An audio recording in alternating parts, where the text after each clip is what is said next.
अति जलद व अचूक बातम्यांसाठी पाहत रहा महामीडिया 24 सदैव तत्पर। रुकडी तालुका हातकणंगले व या परिसरामध्ये क्रांतिज्योती महात्मा ज्योतिबा फुले यांची 199वी जयंती विविध ठिकाणी व विविध कार्यक्रमांनी उत्साहात साजरी करण्यात आली। येथील महात्मा फुले चौकामध्ये महात्मा फुले यांची जयंती संपूर्ण परिसरातील लोकांनी मोठ्या उत्साहाने साजरी केली। या प्रसंगी प्रतिमेचे पूजन रुकडीच्या प्रथम नागरिक सरपंच सौ राजश्री रुकडीकर यांनी केले।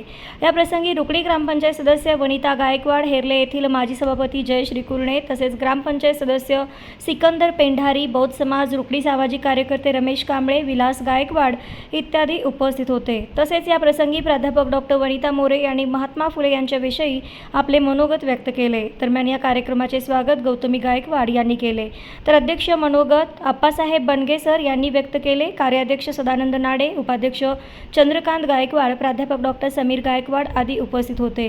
व्याख्यानानंतर लहान मुलांच्या वक्तृत्व स्पर्धा संपन्न झाल्या। तसेच रांगोळी स्पर्धा, सायकल स्पर्धा अशा विविध स्पर्धांचं आयोजन महात्मा ज्योतिराव फुले चौकामध्ये करण्यात आले होते। या परिसरातील महिला भगिनींना महात्मा ज्योतिराव फुले यांचे कार्य माहिती होण्यासाठी या ठिकाणी दरवर्षी जयंती मोठ्या प्रमाणामध्ये साजरी केली जाते। दरम्यान येथील डॉक्टर बाबासाहेब आंबेडकर सांस्कृतिक भवन या ठिकाणीही महात्मा ज्योतिबा फुले यांना तमाम अनुयायांच्या उपस्थितीमध्ये अभिवादन करण्यात आले। या ठिकाणी बौद्ध समाज अध्यक्ष व जिल्हा परिषद सदस्य आतिश शिंगे व अन्य सदस्य तसेच अनुयायी मोठ्या संख्येने उपस्थित होते।